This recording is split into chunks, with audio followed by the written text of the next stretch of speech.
주께서 돌이켜 베드로를 보시니, 그런 제목으로 오늘 하나님 말씀 전하겠습니다. 지난 4월에 2년여 동안 진행했던 마가복음 강해를 마무리 지었어요. 마무리 지으면서 한 가지 아쉬운 점이 있었습니다.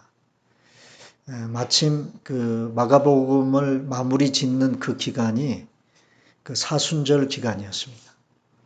그래서 공교롭게 그 마가복음 마지막 부분, 예수님이 고난당하시고 십자가에 못 박혀 죽으시고 부활하신 그런 그 장면들, 그리고 제자들을 만나셔서 만민에게 복음을 전파하라고 마지막 유언을 남기시고 이제 사역을 마치시는 그런 장면들을 이렇게 교회 그 고난주간과 부활주일 절기하고 이렇게 맞아떨어져서 그것에 맞춰서 마가복음 강해를 마무리 지으면서 한 가지 아쉬운 점이 있었어요.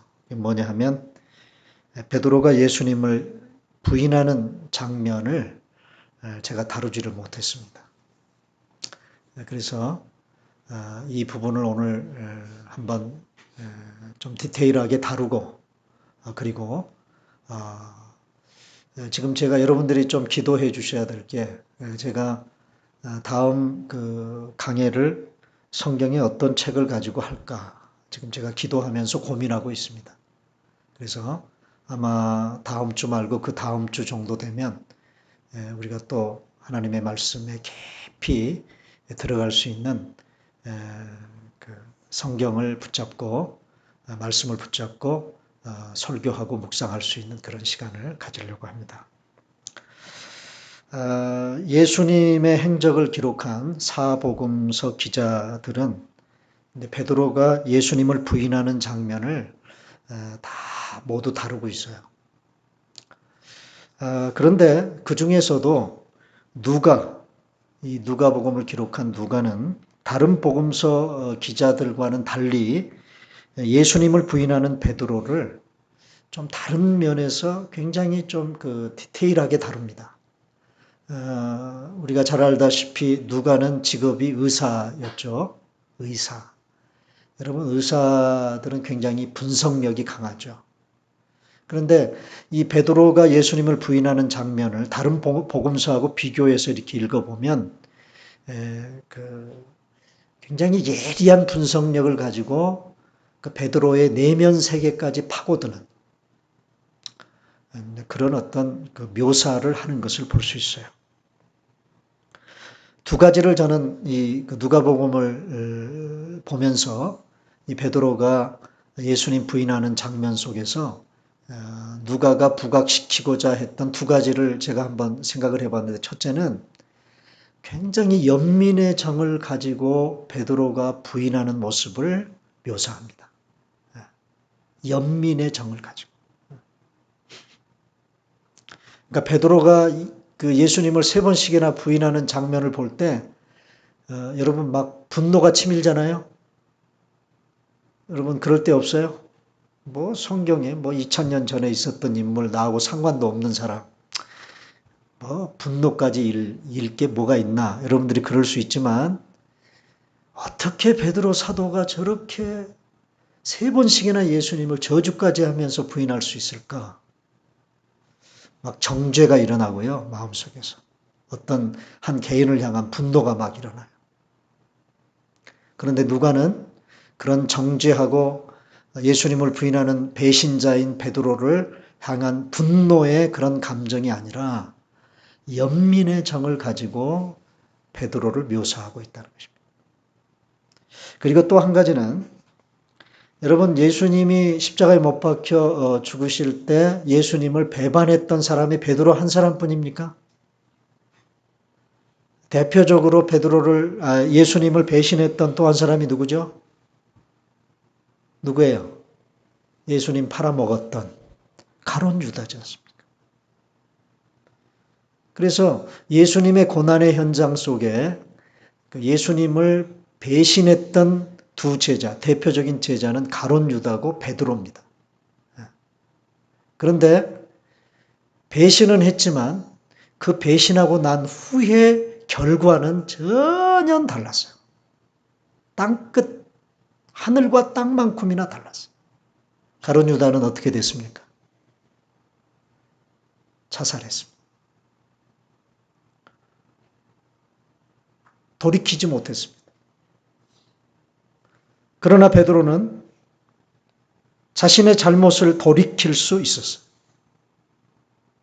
그런데 이 누가를 복음을 기록한 누가는요, 베드로가 그런 어떻게 보면은 정말 말이 안 되는 그런 그 배신자의 그런 모습 속에서 무너지고 실패한 그 자리에서 다시 일어서고 다시 회복되고 다시 돌이킬 수 있었던 근거가 뭐냐라는 부분에 초점을 맞춰요.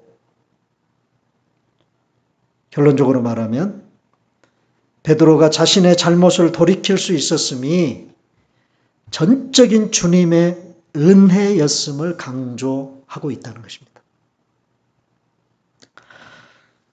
자, 베드로는 예수님께서 체포당하셔서 대제사장 가야바의 집으로 끌려가셨을 때 오늘 본문 54절에 보면 누가는 이런 구절을 통해서 베드로의 모습을 이렇게 묘사합니다. 다 같이 읽습니다. 시작. 예수를 잡아 끌고 대제사장의 집으로 들어갈새 베드로가 멀찍이 따라가니라. 자, 모든 제자들이 다 뿔뿔이 흩어졌습니다. 도망갔습니다. 예수님이 겟세마네 동산에서 체포당하는 그 순간 예수님 곁에 있던 제자들이 다 도망갔어요.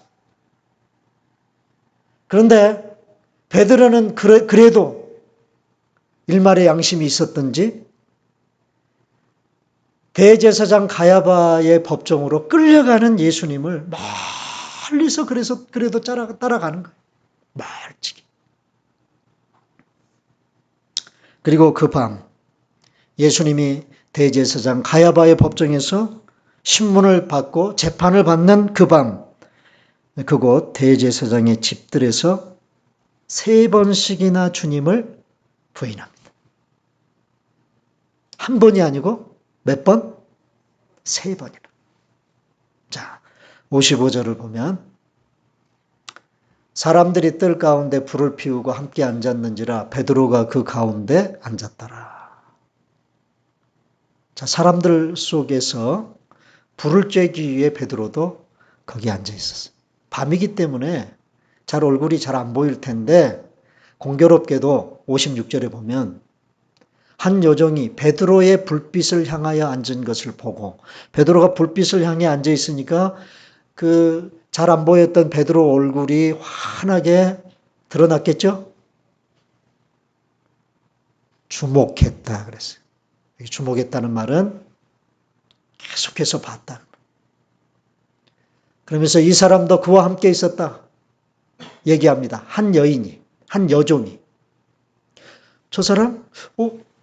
저 예수라는 저 사람과 같이 있었는데? 그러자 첫 번째 부인합니다. 57절 베드로가 부인하여 이르되 이 여자여 내가 그를 알지 못하노라. 첫 번째 부인입니다. 베드로. 그 다음에 58절에 보면 조금 후에 자, 첫 번째 내가 예수를 모른다. 저 사람을 모른다. 그렇게 부인하고 난 후 조금 후에 다른 사람이 보고 이르되 너도 그 도당이라. 도당이라는 말이 무슨 말입니까? 너도 그 사람과 한패 아니냐? 그러자 베드로가 이 사람아 나는 아니로라. 난 절대 저 사람과 한패가 아니야. 두 번째 부인을 합니다. 59절에 1시간쯤 있다가 또 한 사람이 장담하여 이르기를 이는 갈릴리 사람이니 참으로 그와 함께 있었느니라. 그러자 세 번째 60절에 베드로가 세 번째 부인합니다. 이 사람아 나는 내가 하는 말을 알지 못하노라. 다른 복음서를 보면요. 이 부분에서 다른 복음서 기자는 뭐라고 베드로가 세 번째 부인하는 장면에서 무슨 말을 첨가하느냐 하면 베드로가 예수님을 뭐까지 하면서 저주까지 하면서 예수님을 부인했다. 근데 누가는요, 그 말은 빼고 나는 내가 하는 말을 알지 못한다. 여러분, 저는요, 이 베드로가 3번씩이나 연달아서 계속 한 번 무너지고, 그 다음에 조금 있다가 또 무너지고, 1시간 있다가 또 무너지고 하는 이 베드로가 무너지는 이 모습을 보면서 우리가 주님 앞에서나 사람들 앞에서 하는 장담, 그리고 내가 뭔가를 해보겠다고 하는 나의 열심, 이것이 얼마나 허무맹랑한 것인가. 여러분, 베드로는 어떻게 예수님께 장담했습니까? 너희들이 다 나를 버릴 것이라고 얘기를 했을 때 베드로는 장담하면서 이것들이 다 주님을 버려도 나는 주님 버리지 않겠습니다. 그런데 그 장담이 여지없이 무너지죠. 베드로는요, 죽을지언정 자기 목숨을 담보하면서 주님을 배신하지 않겠다고 주님 앞에 고백했어요. 여러분, 그 베드로의 열심이 여지없이 무너지지 않습니까? 여러분, 그런 게임이 있죠. 소위 도미노 게임이라는 게 있죠. 아세요? 도미노 게임. 이렇게 수백 개의 도미노를 이렇게 쫙 세워놓고요. 세워놓고 제일 첫 번째에서 이렇게 하나를 딱 건드리면 어떻게 돼요? 연쇄적으로 계속해서 그 다음 것들이 무너지지 않습니까? 끝까지. 어떻게 보면 베드로가 예수님을 부인하는 이 장면 속에서 우리는 뭘 발견하느냐? 무너짐의 도미노 현상을 발견합니다. 자, 오늘 저와 여러분들이 다 그럴 수 있는 사람들입니다. 베드로의 이 무너짐에 관성의 법칙이 적용되는 거예요. 이 관성의 법칙은 물리학의 법칙 중에 하나인데요. 관성의 법칙이라고 하는 게 여러분 어떤 법칙입니까? 어떤 방향으로 움직이는 물체는 계속 그 방향으로 움직이는 힘이 작용한다는 거예요. 그게 관성의 법칙입니다. 그런데 우리 사람들에게도 육신을 가지고 있고 죄성을 가지고 있는 우리 사람들도요. 우리가 육신적으로 살아버리고 죄성을 그대로 내버려 둔 채 살아버리면 여러분, 우리의 삶도 똑같이 우리가 늘 죄 짓는 쪽으로 우리의 영적인 우리의 힘이 죄 짓는 쪽으로 계속 작용해서 늘 죄만 짓는 그런 삶을 우리가 살아갈 수밖에 없어요. 그게 우리의 육신이에요. 베드로와 다를 게 없어요. 에? 다를 게 없다. 그래서 제가 일부 예배 때는요, 갑자기 생각이 나가지고 바로 이 어떤 우리가 나 자신을 내 육신을 가만 방치해버리면 계속 그렇게 죄 짓는 쪽으로 그렇게 살아버릴 수밖에 없는 그런 삶이 우리의 삶이다라는 것을 여러분들에게 좀 설명하기 일부 예배 때 뭐 물건이 없어가지고 여기 앞에 있는 그 마이크 와이어를 가지고 제가 시범을 보여드렸는데 2부 예배 때는 하나를 제가 만들었습니다. 한 가지를. 소품을 만들어 가지고 왔어요. 자, 한번 보세요. 이게 나라고 생각해봐요. 이게 나라고. 이걸 한번 돌려봐요. 돌리면 이 끝에 매달려 있는 이 물병이 어떻게 됩니까? 밖으로 튕겨 나가려고 그러죠. 그렇죠. 이 밖으로 튕겨 나가려고 하는 힘이 이 물병에 계속 작용합니다. 계속 작용해. 그래서 어느 순간 이 붙들고 있는 손을 놔버리면 어떻게 될까요? 바로 그 튕겨 나가려고 하는 그 힘에 의해서 그냥 갈 때까지 가버리는 것입니다. 오늘 본문에 보면 베드로가 한 번만 예수님을 부인한 게 아니고 3번씩이나 예수님을 부인하는 베드로를 보면서 우리는 베드로도 어쩔 수 없이 갈 때까지 가는구나. 그렇게 생각할 수 있어요. 그런데도 불구하고 오늘 본문에 보면 우리가 죄 짓는 일이 그렇고요. 우리의 연약함이 그런데 이런 베드로가 무너진 자리에서 주님을 무참하게 배신하는 그 실패의 자리에서 오늘 본문에 보면 베드로는 다시 일어섭니다. 그리고 자신의 잘못을 돌이킵니다. 오늘 본문 마지막을 보면 베드로가 통곡했다고 기록하고 있어요. 62절에 밖에 나가서 심히 통곡하니라. 자, 이 베드로의 통곡은 어떤 의미의 통곡일까요? 어떤 의미의? 회개의 통곡입니다. 돌이킴의 통곡입니다. 원위치함의 통곡입니다. 어떻게 베드로가 이렇게 할 수 있었을까요? 어떻게 베드로가 이렇게 할 수 있었을까요? 그 자신의 의지로, 그의 열심으로, 아니면 그의 힘으로? 대답은 아니다라는 대답을 우리가 오늘 본문을 보면 우리가 그렇게 대답할 수밖에 없어요. 왜요? 그렇게도 장담했던 베드로, 그렇게도 주님을 지켜드리고자 했던 베드로의 그 열심이 여지없이 무너지지 않습니까? 그런데 어떻게 베드로가 다시 회복하고 다시 일어서고 다시 되돌이킬 수 있는 그 근거를 어떻게 베드로의 장담에, 베드로의 열심에, 그의 의지에 둘 수 있어요? 아닙니다. 저는 그렇게 결론적으로 얘기를 합니다. 그 누가가 우리에게 던지는 메시지이기도 해요. 이런 베드로가 다시 실패의 자리에서 일어나고 다시금 돌이킬 수 있었던 근거는 전적으로 주님의 은혜였다. 주님의 은혜였다는 것입니다. 자, 그래서 저는 과연 주님의 은혜라는 게 뭘까 하는 것을 이 소품을 통해서 여러분들에게 설명드리고 싶어요. 아까 얘기했어요.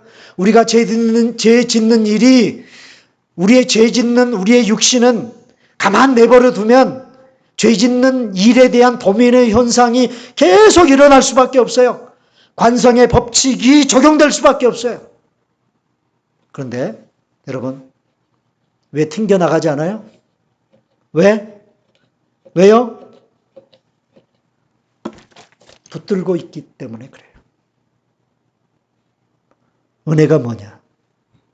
여러분, 하나님의 은혜가 뭘까요? 나를 붙들고 있음. 누가? 하나님께서 나를 붙들고 있음.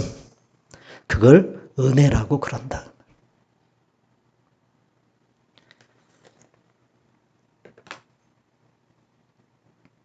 우리가 구원받는 것도 전적인 주님의 은혜지만 우리가 회개할 수 있는 것도, 잘못된 지점으로부터 돌이킬 수 있는 것도 전적인 주님의 은혜라는 사실을 여러분 알아야 합니다. 오늘 저와 여러분들이 예배 자리에 나와 앉아 있을 수 있는 이것도 주님의 은혜인 줄 믿으시기를 바랍니다. 여러분, 이 자리에 여러분 나오시기 바로 직전까지 예배 자리에 안 나가고 싶은 그런 유혹 있었어요? 없었어요? 없었어요? 야, 그런 유혹이 하나도 없이 이 자리에 나왔다면 여러분 정말 주님의 은혜를 강하게 붙들고 이 자리에 나오신 분들이에요. 혹여나 어떤 분들은 어제 엄청나게 덥던데 교회 가면 무지무지 더울 텐데 집에서 그냥 시원한 집에서 냉채나 만들어서 먹으면서 그냥 자빠져 있지.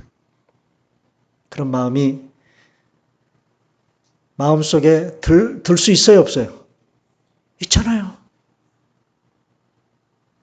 예배 자리에 안 나오고 세상으로 한없이 튕겨져 나갈 수 있는 그런 유혹이 나에게 올 수 있어요. 그럼에도 불구하고 여러분들이 이 자리에 나오셨어요? 여러분 생각하기에 예배 드려야지. 그런 내 의지를 가지고 내가 여기 왔다. 여러분 그게 아니고요. 주님께서 주님의 은혜가 여러분들을 이곳으로 끌어당겼기에 여러분들이 이곳에 온 거예요. 여러분 그걸 아셔야 돼요. 자, 실패의 현장에서 베드로로 하여금 다시 일어서고 다시 시작할 수 있도록 그에게 베풀어 주신 주님의 은혜가 뭘까? 오늘 본문을 통해서 베드로에게 임한 주님의 은혜, 주님을 부인하는 그 현장에서 베드로가 돌이킬 수 있도록 그에게 임한 주님의 은혜가 뭔가를 몇 가지로 좀 살펴보겠습니다. 먼저 오늘 본문이 기록된 앞으로 돌아가면요. 누가복음 22장 31절 32절에는 보면 이런 말씀이 나와요. 다 같이 읽습니다. 시작. 시몬아 시몬아 보라 사탄이 너를 밀가부르듯 하려고 요구하였으나. 이게 무슨 말입니까? 예수님이 지금 베드로에게 하는 말입니다. 베드로가 부인할 것을 예고하기 전에 주님이 베드로에게 이런 말을 해요. 보라 너를 사탄이 밀가부르듯 하려고 요구했다. 요구했다. 여기 요구했다는 말은요. 사탄이 하나님께 청구를 하는 거예요. 하나님, 내가 저 베드로라는 놈을 좀 한번 건드려 보겠습니다. 이 얘기 들으면 구약 성경에 딱 생각하는 인물이 나오죠? 누굽니까? 욥. 여러분, 사탄이요. 하나님 앞에 와가지고 욥을 참소하잖아요? 하나님, 욥이 부자고 돈 많고 그러니까 죄 안 짓고 하나님 잘 섬기지. 한번 저 사람의 재산을 빼앗아 보세요. 그러면 당장에 욥이 하나님 원망하고 하나님 떠날 겁니다. 내가 한번 해보겠습니다. 하나님께 요구했어요. 하나님께 청구했어요. 그러니까 하나님 그래 해봐라. 여러분 지금 사탄이 주님께 그걸 요구했습니다. 자, 사탄이 너희를 밀가부르듯 하려고 요구하였으나 32절에 보니까 그러나 내가 너희를 위하여 기도했다. 누가? 예수님이 제자들을 위해서 기도했다고 말씀하십니다. 뭘 위해서? 뭘 위해서 기도했어요? 그 제자들의 믿음이 떨어지지 않기를 기도했다. 자, 여기서 첫 번째 베드로에게 임한 우리 주님의 은혜가 뭐냐? 베드로가 갈 때까지 가지 않도록, 베드로의 믿음이 바닥을 치지 않도록 우리 주님이 배후에서 기도하고 계셨다 그 말이에요. 그게 베드로에게 임한 첫 번째 은혜. 어쩌면 예수님께서 끌려가실 때 베드로가 멀찍이라도 주님을 따라갈 수 있었던 것은 이처럼 그를 위한 우리 주님의 기도 때문인지도 몰라요. 오늘 우리 주님께서는 오늘도 저와 여러분들을 위해 기도하고 계신 분이신 줄로 믿습니다. 나를 위해서 기도하고 계세요. 히브리서 7장 25절에 보면 이런 말씀이 나옵니다. 다 같이 읽습니다. 시작.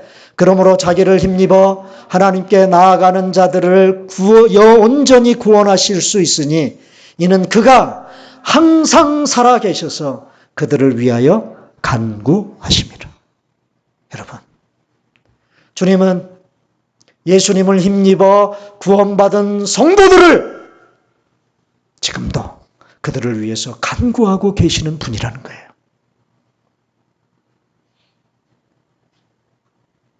여러분, 주님께서 지금도 내 곁에 서셔서 내가 죄를 짓고 내가 하나님 앞에서 잘못된 일들을 행하면 사탄은요, 또 내 옆에 서가지고 하나님을 향해 참소합니다. 베드로를 밀가부르듯 하려고 청구했던 그 사탄은 여전히 똑같이 내 곁에 서서 하나님을 향해, 하나님, 거 보세요. 저 이동훈 목사라는 타이틀을 가지고 있으면서도 저런 죄를 저지르지 않습니까? 저런 잘못을 저지르지 않습니까? 이거 어떻게 해야 되겠다고 생각해요? 하나님 앞에 나를 고소하는 거예요. 사탄이. 그러면 내 옆에 누가 계세요? 누가? 우리 예수님께서. 나를 참소하는 그 사탄의 말에 변호를 해주시는 거예요. 네? 하나님과 나 사이에 서셔서 나를 대신해서 변호해 주시는 거예요. 그래서 강구한다는 말이 그런 말이에요. 여기 영어 성경에 보면 intercede 그렇게 번역을 해놨어요. 그래서 intercede라고 하는 이 단어를 이제 가지고 소위 중보 기도라는 용어가 여기서 나왔습니다. 우리가 다른 사람을 위해서 기도하는 걸 중보 기도라고 그러죠? 그죠? 중보 기도한다고 그러죠? 이 부분에 대한, 이 중보 기도라는 용어에 대한 어떤 신학적인 논란거리는 있습니다만은, 여러분, 이 인터시드라는 말이 중재한다. 그런 뜻이거든요. 하나님과 나 사이에, 죄인인 나 사이에서 나의 죄를 끊임없이, 사탄이 참소하는 나의 죄를 끊임없이 우리 주님이 변호해 주시는 거예요. 하나님, 저 사탄이 지금 이동훈 목사를 고발하고 있는데 맞을지도 모르겠습니다. 그러나 그가 지은 죄 때문에 그의 죄 때문에 내가 십자가에 못 박혀 죽었고 그의 죄를 위해서 내가 십자가에서 피 흘리지 않았습니까? 지금도 우리 주님은 오늘 저와 여러분들을 위해서 하나님께 호소하고 계시고 간구하고 계시고 나를 위해서 변호하고 계시는 우리 주님이시다 그 말이에요. 그 주님의 간구해 주시는 은혜가 오늘 우리에게 있기에 오늘도 이만큼 우리가 신앙생활을 할 수 있다고 저는 믿습니다.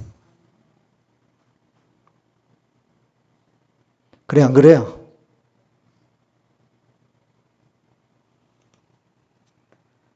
그 다음에 두 번째 61절 다 같이 읽습니다. 시작. 주께서 돌이켜 베드로를 보시니 베드로가 주의 말씀 곧 오늘 닭 울기 전에 내가 세 번 나를 부인하리라 하심이 생각나서. 베드로에게만 두 번째 은혜는 뭐냐? 예수님을 부인하는 그 순간에 뭐가 생각났다고요? 뭐가? 주님의 말씀이 생각났다. 야, 이게 진짜 은혜예요. 내가 죄 짓는 그 자리, 내가 무너진 그 자리에서 말씀이 생각난다고 하는 것, 이것만큼 큰 축복이 없어요. 이것만큼 큰 은혜가 없어요.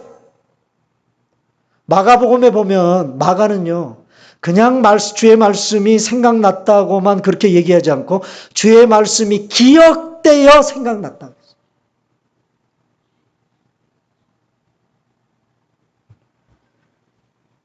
주님을 세 번 부인하는 순간 주님의 말씀이 생각났습니다. 여러분, 자신의 의지를 동원해서 억지로 생각해낸 것이 아닙니다. 주님께서 생각나게 하신 것입니다. 그래서 은혜고 축복입니다. 여러분, 말씀이 깨달아지고 말씀이 기억되고 생각나는 것, 이것이 얼마나 큰 은혜고 축복인지 몰라요. 여러분, 무엇이 망하는 길인 줄 아십니까? 뭐가 망하는 길인 줄 아세요? 호세아서를 보면요. 호세아서 4장 6절에 보면 이스라엘 백성들이 왜 망하는지를 얘기합니다. 다 같이 읽습니다. 시작. 내 백성이 지식이 없으므로 망하는도다. 내가 지식을 버렸으니 나도 너를 버려 내 제사장이 되지 못하게 할 것이요 내가 내 하나님의 율법을 잊었으니 나도 내 자녀들을 잊어버리리라. 여기 보세요. 뭐가 없어서 망한다고요? 하나님께서 이스라엘 백성들 너희들 망할 텐데 너희들이 망하는 이유가 있다. 뭐 때문에 망하느냐? 지식이 없어서 망한다. 그런데 그 지식이 뭐냐? 그 밑에 보니까 하나님의 율법을 잊어버린 것. 너희들이 하나님의 율법을 버린 것. 여기 잊었다는 말이 영어 성경에 ignore라고 되어 있어요. ignore라는 말은 무시한다는 말이죠. 무시한다. 한마디로 말하면 뭐예요? 내 가슴 속에, 내 생각 속에, 내 삶의 현장 속에 하나님의 말씀이 없다는 얘기는 무슨 얘기냐? 하나님을 철저하게 무시하는 행위라 그 말이에요. 이 호세아 선지자가 사역하던 당시 이스라엘 백성들이 그랬어요. 하나님을 무시했어요. 하나님을 깡그리 무시했어요. 왜 하나님을 무시했어요? 그들 속에 뭐가 없어서요? 뭐가 없어서? 말씀의 지식이 없어요. 하나님의 말씀이 없어요. 그래서 망하는 거예요. 그런데 말씀을 기억하고 그 말씀을 생각할 수 있고 그리고 그 말씀을 들을 수 있고 들은 그 말씀을 우리가 깨달을 수 있다? 여러분, 이게 은혜예요, 아니에요? 은혜죠. 우리가 하나님의 말씀을 듣는다고 해서 그 하나님의 말씀이 다 들려지는 게 아닙니다. 누구나 다 하나님의 말씀이라고 들을 수 있는 게 아닙니다. 그래서 우리 예수님 뭐라고 그랬어요? 설교하시고 난 후에 들을 귀가 있는 자들은 들어라. 자, 물어봅시다. 오늘 제가 하나님 말씀 전하는데 제가 전하는 설교 속에서 하나님의 말씀이 들려옵니까? 하나님의 말씀이 들려와요? 안 들려와요? 그러면 여러분, 하나님의 은혜가 여러분들에게 임하고 있지 않다는 그런 말인데,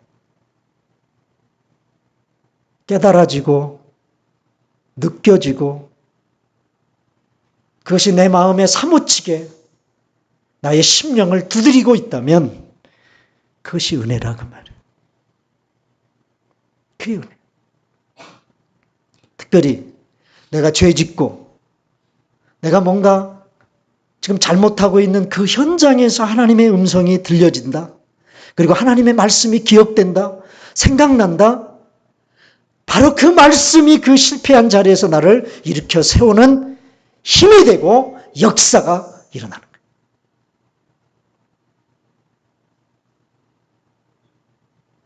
그래서 시편 119편에 보면 그 시편 기자가 그런 얘기를 해요.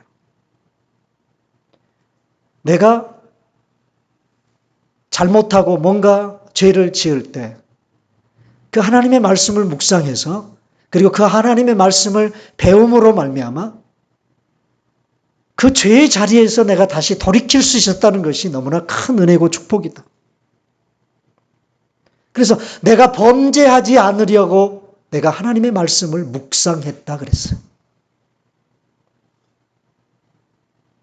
오늘도 여러분들이 곁길로 가고 뭔가 하나님 말씀에 불순종하는 그런 길을 걸어갈 때 그때 하나님께서 여러분들에게 하나님의 말씀이 생각나는 은혜를 주시기를 바랍니다. 그 은혜를 간구하십시오. 그 다음에 여러분, 베드로가 하나님의 말씀이 생각나기 전에 뭔가 사인이 있었어요.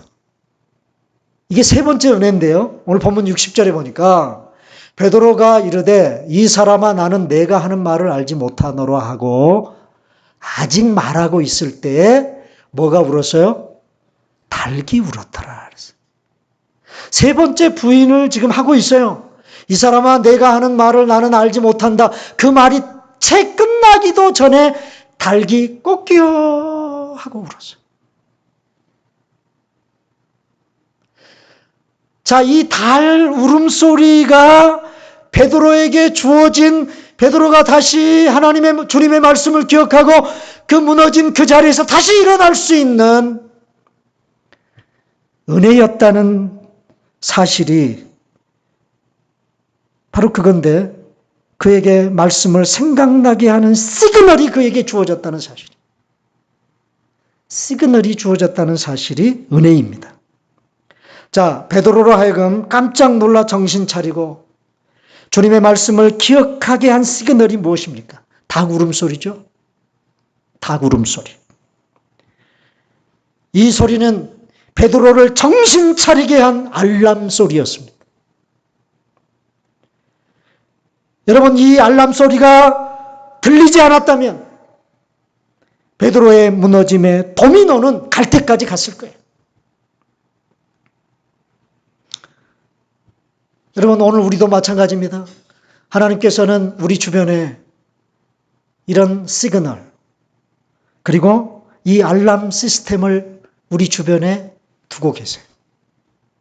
이걸 두고 계세요. 그런데 이 시그널이 망가지고 이 알람 시스템이 고장나면 우리도 갈 때까지 가는 거예요.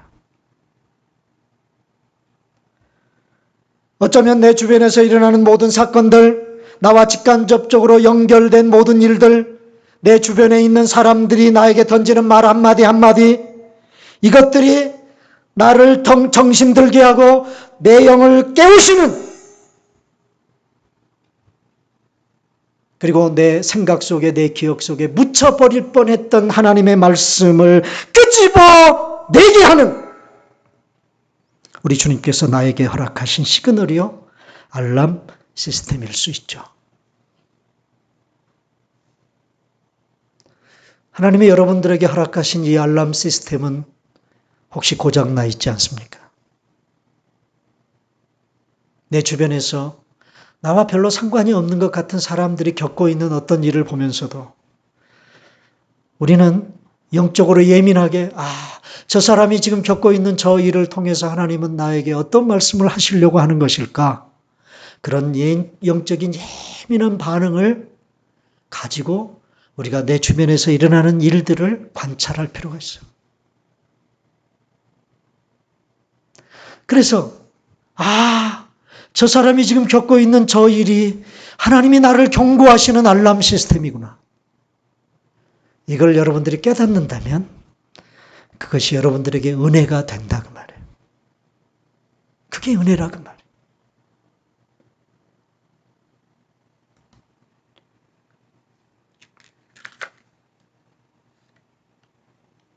바라기는 하나님이 여러분 곁에 두신 그 알람 시스템이 고장나 있지 않기를 바랍니다.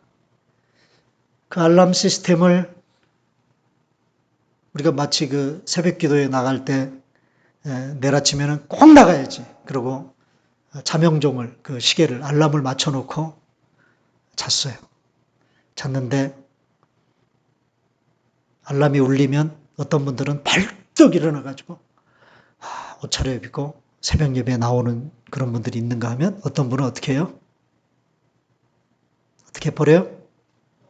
스스로 꺼버려요. 그리고 계속 자빠져 자는 그런 분들이 계시죠? 여러분 점검하셔야 됩니다. 나에게 하나님이 허락하신 내 주변에 놓여있는 경고등, 알람 시스템이 꺼져 있지는 않는지. 그게 나를 살리는 길인데. 마지막으로 61절을 보면요. 이런 말이 나와요. 이건 누가만 기록하는 부분이에요. 베드로가 예수님을 부인하는 장면에서 다른 복음서 기자는 이 부분을 기록하지 않고 있는데 누가만 기록하고 있어요. 다 같이 읽습니다. 노란 글씨만 읽습니다. 시작. 주께서 돌이켜 베드로를 보시니. 베드로가 예수님을 3번 부인하고 꼭기어 하고 닭 울음소리가 울리자 예수님도 그 닭 울음소리를 듣고 또 누구도 듣고 베드로도 듣고 그러면서 예수님이 고개를 돌려 누구를 쳐다봐요? 누구를? 자신을 부인하는 베드로를 쳐다보시는 거예요. 야, 이 부분을 영화 감독이 그 영화에서 이 부분을 묘사했다면 아주 기가 막히게 묘사를 할 수 있을 것 같아요. 이 장면을. 여기 보다, 이 보다라는 이 그 단어는요, 헬라어로 에네블렙센이라는 말인데 무슨 뜻이냐면 뚫어지게 쳐다보다. 뚫어지게 쳐다보다. 자, 이 순간 예수님께서 베드로를 어떻게 보셨어요? 어떻게 쳐다봤어요? 뚫어지게 예수님이 쳐다봤어요.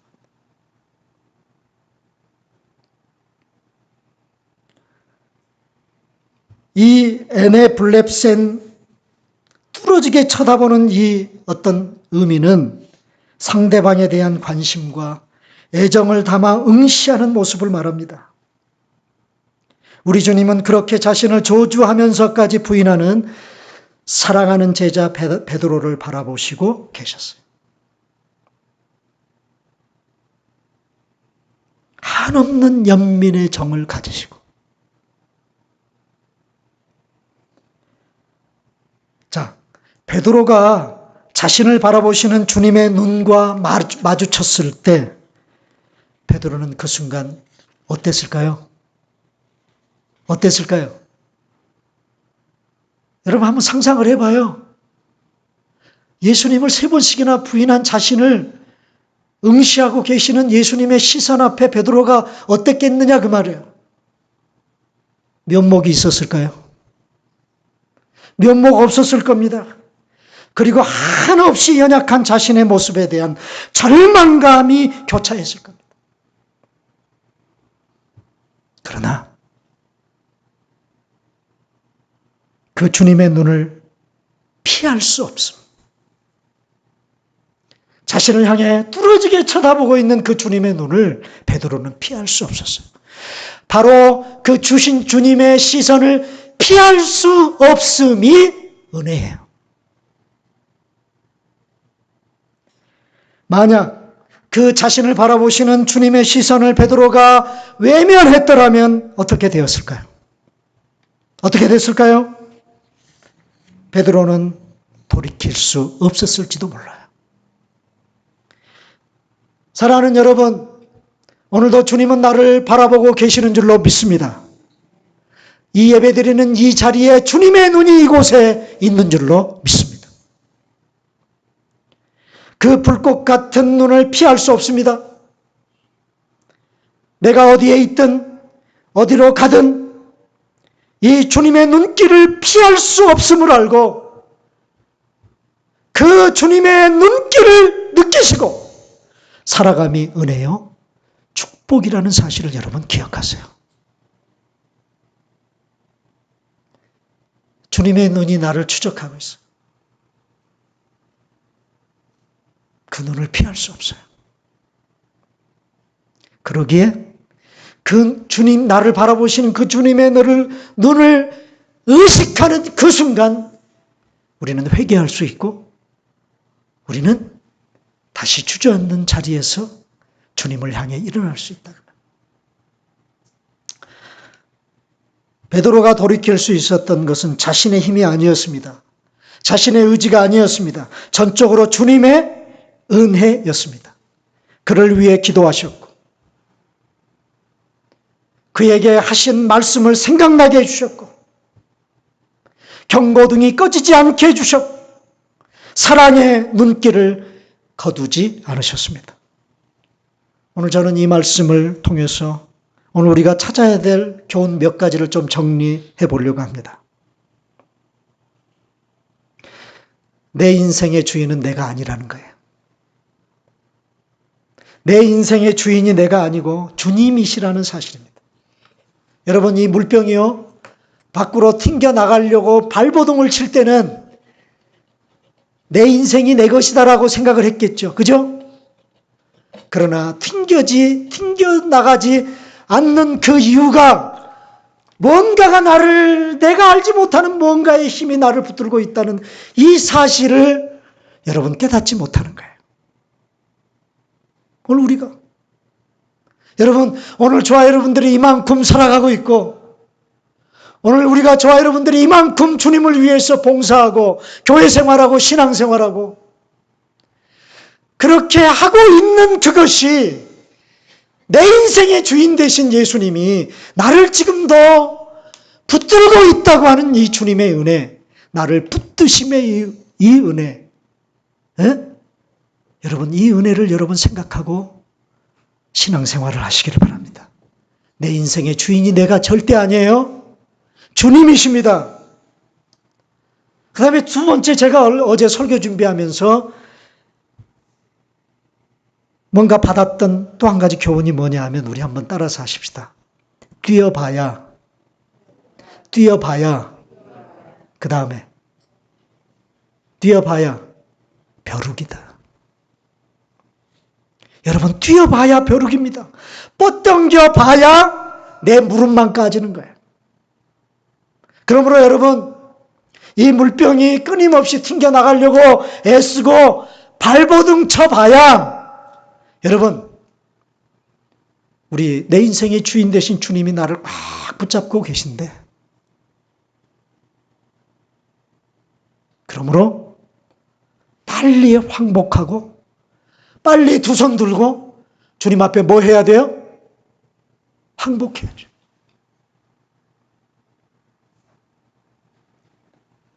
그리고 또 한 가지, 나를 향한 희망, 다시 일어설 수 있는 회복의 근거를 나에게 두면 안 돼요.